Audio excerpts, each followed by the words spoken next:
Imagine if you're able to figure out the best application and architecture of your data lake, that you're able to innovate and get the valuable data to production as quickly as possible.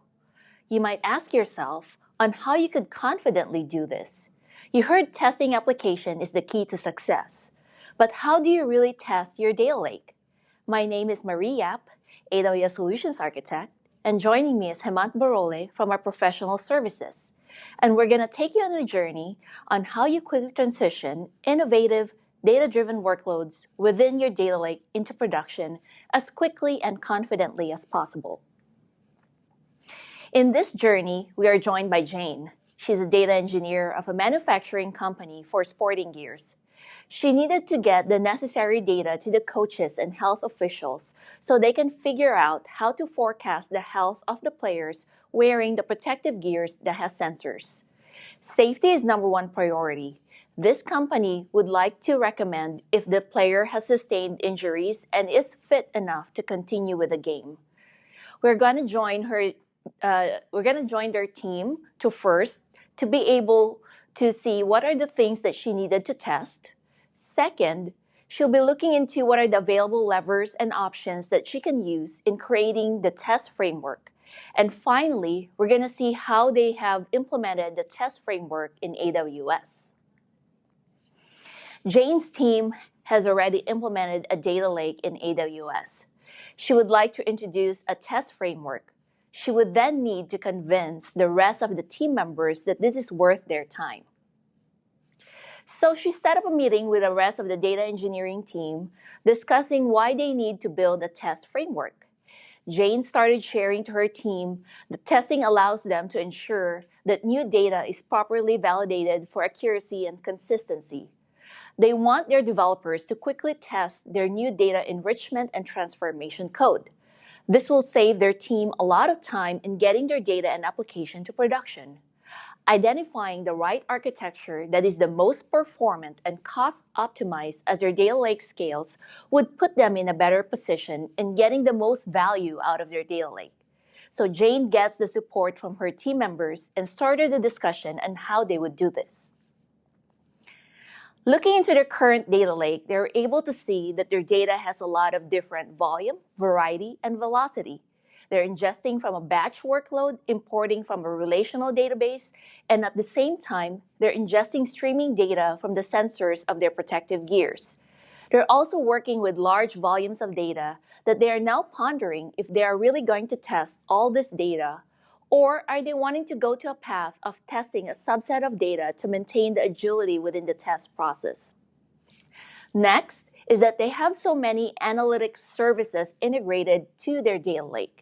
They have Amazon Athena, used by their data analysts, which is a serverless interactive query service to query data and analyze big data in S3 using standard SQL. AWS Glue is used by the developers in creating Python and Scala applications that extract, clean, normalize, and load their data into their data lake. AWS EMR is used by their data engineers who needs lower level access of the big data platform, that they are also using different open source tools such as Apache Spark, Apache Flink, Presto, and others. Finally, they're using Redshift, their presentation layer for reporting to business users. Redshift is a fast, simple, cost-effective data warehousing service. They are wondering if they need different testing framework for each of them. Also, delays pushing to production is caused by the developers having to wait for the availability of the testing environment. So now they're very motivated to find solutions to all of these challenges. After Jane's team has identified the challenges and problems to be solved in the current environment that prohibited them from building a test framework to begin with, now they're starting to work on the test framework by asking questions on what they want to get out of testing the data lake. So first, they need to figure out on what they are actually testing. Jane would like to know if they have the correct and representative data for testing. Data quality and schema validation needs to happen to verify that the dataset used for testing is accurate and it addresses all their use cases. Also, by having the correct and right amount of data, they will have the benefit of agility in their test framework. Second, Bill, the developer, is the one creating the data transformation and enrichment applications, performing functional tests. He would like to be able to check in his new code, pointing to the test data, and then be able to see and record the expected output of his code. Third, Pam, their data engineer, is closely monitoring the resources and costs of the compute and storage within their data lake. There are various options on how they can process and enrich their data.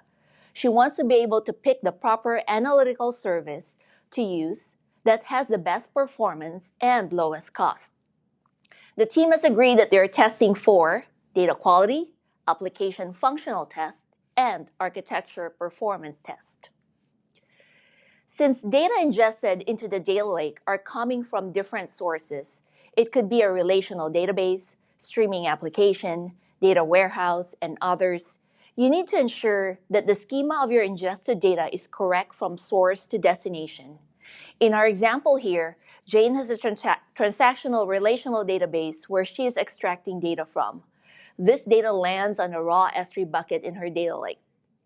She's then using Glue Crawler to populate the source and destination tables in the AWS Glue data catalog.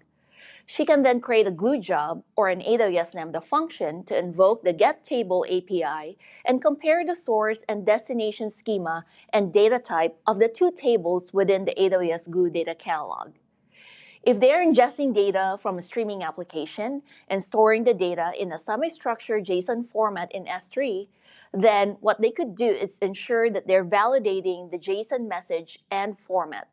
Glue supports Python and Scala, so one way to validate JSON schema is simply by using the validate method in Python. Another example is validating the records is to use the Glue transform called relationalize, which allows you to convert nested JSON into columns. You can then use the print schema of your data frame in Glue to display and compare the source and destination table information. Using a subset of data promotes agility in your testing framework. One question that we may hear from users is how comprehensive and representative is this subset of data to cover all the test use cases. Once your data is ingested into your data lake, landing in the raw S3 bucket and infer the schema into the Glue data catalog, you can then start performing data quality checks by launching an EMR job or Glue job or running Athena queries. If you're using EMR or Glue, you can use the Amazon DQ open source tool built on top of Apache distribution. DQ helps you calculate data quality metrics on your data set, define and verify data quality constraints, and be informed about the changes in the data distribution. An example for data quality metric is looking into the completeness of the data to satisfy the test cases. You can also look into the minimum and maximum values, the distinctness of the data, and so on. Verifying constraints and compliance checks of your data avoids production system failures. An example of this is looking for nulls so that you can avoid missing values that may cause errors. Once you have prepared the data set for your test case, the next step is to create the functional and performance test of your analytics code. The functional test or application test pertains to executing the pre- and post-processing of your data logic on the analytics service of your choice that integrates with your data lake. Here, your goal is to verify if you have the expected output after processing your data. The performance test, on the other hand, helps you determine whether you have used the optimal analytics services. For example, choosing either EMR versus Glue. You can monitor the execution time of your job and the resources used in the performance test.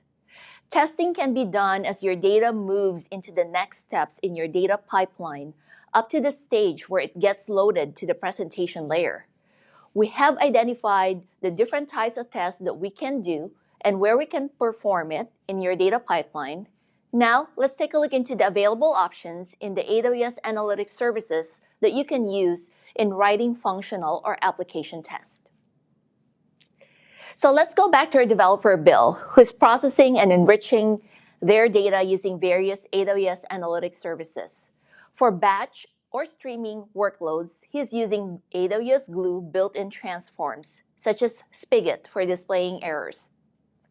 He can also return the total number of errors in dynamic frames by invoking error count function and compare this value to the range that is acceptable for the test to pass.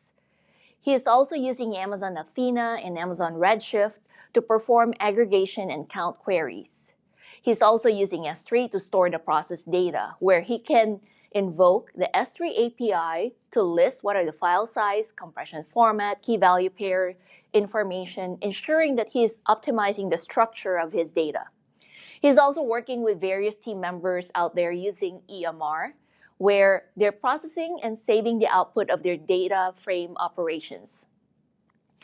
Another option for processing streaming application is using Amazon Kinesis Data Analytics, a fully managed service for analyzing streaming data in real time with Apache Flink. In here, you can build SQL queries or functions that helps you aggregate data. So all the resulting output of these functions will then be compared to the expected output of the test. So to answer Pam's question on how can she measure the performance and cost of the analytics job in their data lake, we're going to look into the job execution time and the environment information to determine the cost of the AWS analytics services that they're using to process their data. In this case, if you are using AWS Glue, you can invoke the getJob API to list how much or how many DPU or data processing unit there are assigned to your job, which are the resources basically assigned to a Glue job.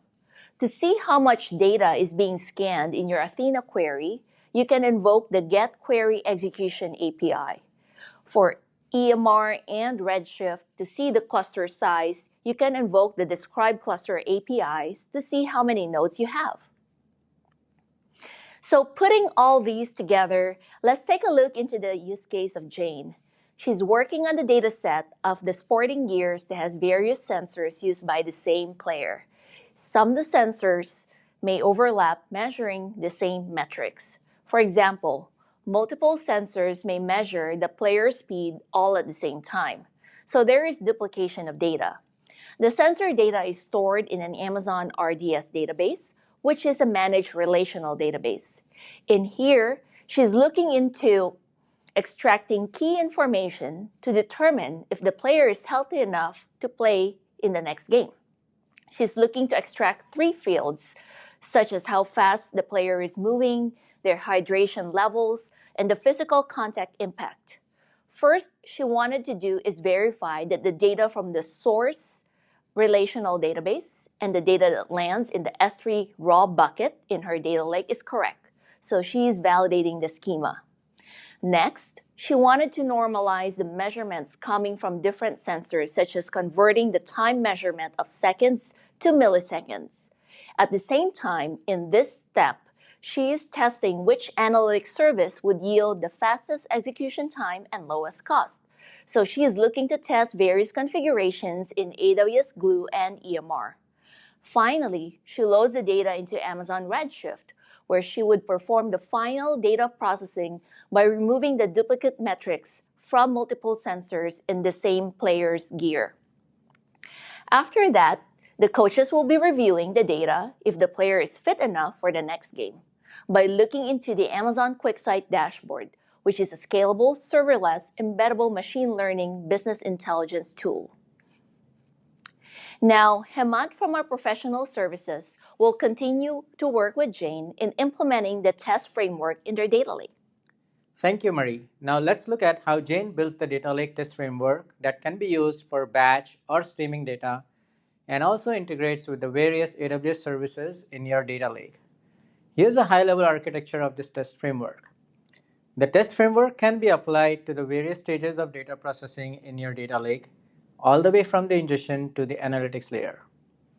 The architecture has 5 main components. First, triggering of the test pipeline. Second, set of test configurations which are saved in the DynamoDB. DynamoDB is a fully managed low latency, NoSQL key value store. The next component is the orchestrator, which is in this case implemented by the AWS step function, which is a serverless function orchestration that makes it easy to coordinate multiple AWS services. One reason we are using step function is because it can track the start and end time for the individual test executions. This tracking can be crucial in measuring the performance of the test cases. These metrics can be then saved to DynamoDB and then can be later analyzed. The fourth component is the validation scripts, which are implemented by AWS Lambda functions. AWS Lambda is an event-driven serverless computing platform. The validation function compares the actual output of your test execution with the expected output that's configured in your DynamoDB tests. Finally, the fifth component handles failures which can be notified by Amazon SNS. SNS is a fully managed notification service that can notify you with the status of your tests. I will walk you through these 5 components step by step. Let's look at how Jane can trigger the test pipeline. She has a few options. One option is to trigger the pipeline where the source code is pushed into a Git repository or in AWS Code Commit repository. AWS Code Commit is a fully managed source control service. Another option is to trigger the pipeline manually by calling an Amazon API Gateway endpoint. API Gateway is fully managed API management service. The next option is to schedule the test using CloudWatch Event Bridge, which is a serverless event bus service that makes it easy to trigger jobs. Another option is by tracking changes to AWS resources, which I will talk about in a few minutes. Now let's look how Jane can configure her test. There are 2 test scenarios here. One is to add new tests and the other is execute existing tests. For the new test request, Jane can check in her code and manifest file that contains the test case configuration and store it in DynamoDB. The test configuration will contain various information about what resources to test and the expected output of those tests. To invoke existing test, she can trigger it on demand by calling an API Gateway endpoint, passing it the existing test ID that's stored in the DynamoDB. CloudWatch event can also invoke the test in the same manner by scheduling calls to the step function at a predetermined schedule. Now that the tests have been invoked, the AWS step function will first do a lookup for active tests in the DynamoDB and then execute those tests. The step function that invokes the test will then invoke another step function which is specific for the component that you want to test in your data lake. For example, it can invoke a step function for testing a glue job or an EMR job. Also, if the resources on the data lake change, such as adding nodes to the EMR cluster, these changes can then be monitored by AWS config, which enables you to assess, audit, and evaluate the configuration of your resources, optionally based on tagged resources. So AWS config can invoke the step function when any of these tagged resources changes. For example, if you are performing a performance test on a glue job and you change the glue job configuration from 2 DPUs to 5, then the test will automatically be triggered. Thus, it's taking away all the heavy lifting of testing various changes to your data lake architecture. Following through the step function invocation, the next step invokes a validation script in Lambda. And then it compares the actual output of the test execution with that stored in the DynamoDB table configuration, and then it determines if the test succeeded or failed. If the validation function determines that the test failed, the next step in the step function can invoke an SNS event to notify you of the failure. So you can take appropriate action on the failure. For example, let's say your test failed, then you can tie back the failure notification to the code pipeline stage and stop your deployment to production, and maybe you can manually verify or review the cause of the failure. Going back to Jane's testing, let's look at what these tests look like when in action. Let's look closely at her test for validating schema. Jane is ingesting data from different sources. So she would like to verify that the source schema in RDS matches the destination schema in the glue data catalog. She checks in the test configuration file, which is saved in DynamoDB as shown on the top left. As you can see, this test is in active status. It also shows the glue job that she wants to execute to extract the data from the RDS database and invoke the crawler to update the glue data catalog for the destination schema. The test configuration also references the validation Lambda function, which can compare the schema to determine success or failure.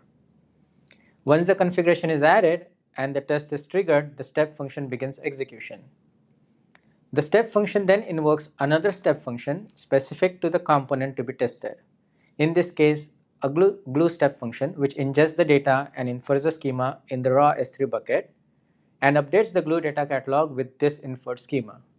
In the next step, a Lambda function validates and compares the results of the getTable API call on the source schema, RDS in this case, and a target schema inferred by the glue job. If the schemas do not match, then the validation fails, triggering an SNS event. In another test scenario, Jane is testing the performance of a glue job with different DPUs assigned to it. The glue job here is doing a data transformation to standardize the format of the time. The data is gathered from various sensors on the player's protective gear and might come in different formats or units, like milliseconds and seconds, and hence this glue job is tasked to standardize that format. With this performance test, Jane can make a decision on the optimal number of DPUs to assign to the glue job, so she can meet the SLA while keeping the cost low. Jane can test this by changing the platform parameter of the test configuration in the DynamoDB and allocate the DPU she wants to test on. Once this test is triggered and the glue job is executed, the Lambda validation function can compare the execution time of the glue jobs assigned with 2 and 5 DPUs respectively. If the execution times are within the expected limit, then the test passes. Another architecture decision that Jane can make is to see if the testing framework or to see if the EMR is a viable option for her job. So she can add another test configuration for EMR similar to the glue job test. Her EMR job test is also stored in the stores the execution time, and for a given number of nodes in her cluster, then she can compare the two execution times. To compare apples to apples, the data transformation job performed in Glue and in EMR are both using Spark SQL. So the only difference between the two test cases are the environment configuration, so we can compare the execution time. This shows a successful and failed execution of the EMR test. In addition, we have noted the execution time of the two job execution. This allows Jane to make an informed decision on the architecture choice. In addition, Jane can also test her ETL and ELT jobs. After Jane has transformed the data, she can load it into Redshift. Jane's ingested data could have overlapping metrics coming from various sensors on the player's protective gear. So she writes an ELT job to perform the deduplication. Her ELT job loads the data into a staging table first and then deduplicates it before inserting it into a destination table. This ELT job can also be tested using step functions shown here. To validate the Redshift ELT job output, the validation Lambda function executes a select count star query and checks if the output is in the range of the expected number of records. If the count is outside of the range, the test is marked as failed. Having done all this testing, the testing framework has tracked the job's execution times in DynamoDB. Jane uses QuickSight to plot the performance metrics. In here, she finds the answer on which architecture and resource configuration is the best for cost and performance. As seen here, Jane is now able to confidently decide that using AWS Glue with 5 DPUs is her best choice. We can thus say that the testing framework enables you to test your data lake, and you can transition innovative data lake workloads into production quickly and confidently. Here you can find the links to additional resources if you want to dive deeper into the example source code of the test framework and know more about Amazon DQ, which is our data quality and test library. The slide decks will be available at the end of the week when the session is available for on-demand watching. We also encourage you to look at these other analytics sessions in this reInvent, and these are related to analytics. If you would like to accelerate your data lake implementations and analytics project, we also have a bunch of professional services offerings. You can view them here. And we would like to continually improve our presentation and content. So whenever you get a chance, please complete the survey after this session. We thank you for devoting a minute of your time for the survey. Thank you and enjoy your time at reInvent.